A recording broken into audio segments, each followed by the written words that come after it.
Stéphane Darcel, bonjour. Bonjour. Donc vous êtes le président cofondateur d'une jeune entreprise qui a 2 ans maintenant, Location pour étudiants. C'est ça. Avant de parler du concept de votre entreprise, quel est votre parcours? Alors, parcours commercial, puisque j'ai toutes les fonctions des métiers commerciaux. Donc j'ai été commercial, chef des ventes, directeur commercial, dans la pub, dans l'édition. Exactement. Pourquoi vous vous êtes lancé dans la création d'entreprise? Alors c'est pas la première, c'est la deuxième. Non mais c'est une passion, l'entrepreneuriat. Créer une aventure comme ça, non, c'est vraiment une passion, j'ai ça en moi.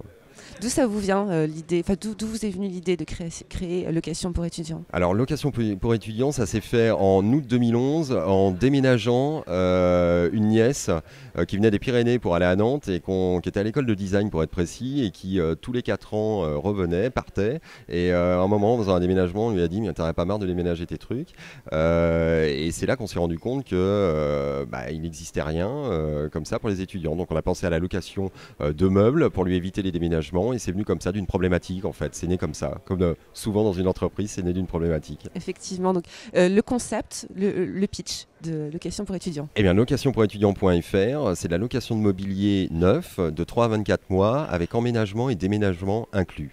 C'est-à-dire que des étudiants qui bougent comme ça régulièrement, école de commerce ou autres, qui vont dans leur école, qui partent en stage, qui vont à l'étranger, donc qui passent leur temps à déménager, on leur évite de faire les déménagements.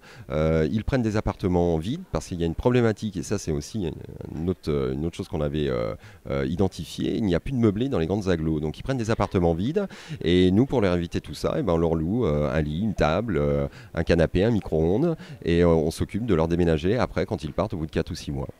Est-ce que vous pouvez donner quelques chiffres sur Location pour étudiants? Eh bien écoutez, les chiffres au départ quand on a démarré, c'était 0 tout simplement parce que le métier n'existait pas même en Europe.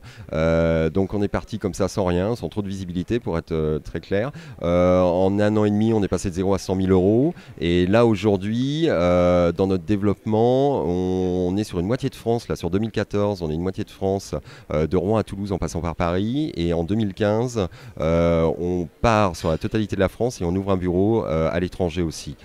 Donc là, avec des prévisions de chiffre d'affaires évidemment qui sont absolument pas les mêmes et qui sont beaucoup plus importantes. Je dois vraiment vous le dire. On suivra. Ouais, on suivra. Qu'est-ce qui a été le plus compliqué durant votre parcours de créateur?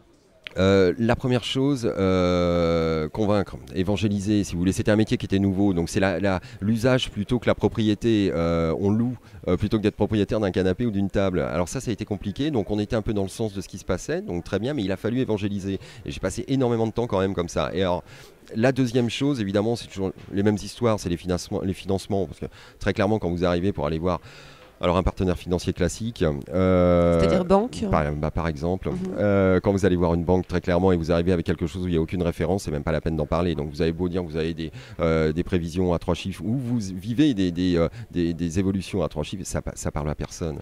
Comment vous avez fait alors pour vous financer? Le financement, écoutez, privé, donc ça a été au départ tout bêtement la Love Money et puis après des partenaires privés qui nous ont suivis et très certainement du crowdfunding très prochainement sur une deuxième levée. Ouais.